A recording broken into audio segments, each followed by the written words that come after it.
In neither of the two Star Wars Jedi Survivor trailers do we see Nightsister Merrin or Stinger Mantis pilot Greez Dritus, two big characters in Fallen Order that really added to the story of the game and Star Wars as a whole. Now this has led to a lot of concern among the fanbase, and therefore lots of theories and conversation have already been had, which is perhaps part of why Respawn actually left them out of the trailers, or something has actually happened to them and we just don't know yet. Personally, I'm not too worried about them, as trailers often don't show us too much about the story of the game anyway. Sure, they do give us some teasers, but obviously we won't know everything. So it could just be that they aren't playing as big of a role in this game, or something could of course happen to them. In interviews, Cal Kestis actor Cameron Monaghan said that Jedi Fallen Order was about what happens when you lose your family, in his case the Jedi Order, and how you go about actually finding a new one, which of course he did with Seer, Greez, Merrin and BD1. Jedi Survivor, however, seems to be about what happens when the family all have different opinions on things, and how a strain on these relationships can cause things to happen.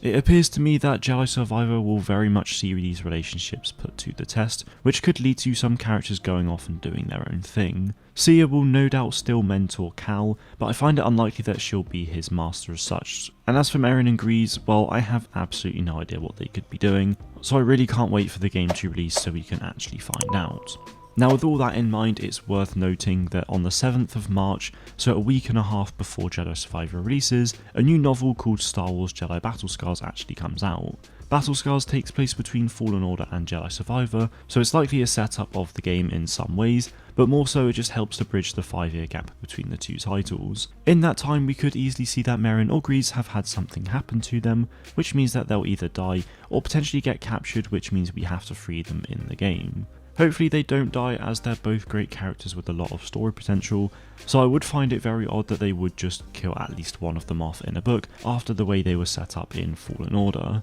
At this point though, this is obviously all speculative, so maybe we will see them in a future trailer or even just a post about the game, but I feel like at this point there already is so much mystery behind their whereabouts that Respawn are probably better off leaving them out, so we can actually just read the book or play the game to find out for ourselves. The game is only 2 months away now though, so we thankfully don't have to wait too much longer to find out about these things, and if we do know more about them sooner rather than later, then I'll be sure to let you know in a video like this, or even a short, so make sure you're subscribed to the channel so you don't miss out on any of that. But that is everything I have for you today guys. Thank you all very much for watching, and may the force be with you always.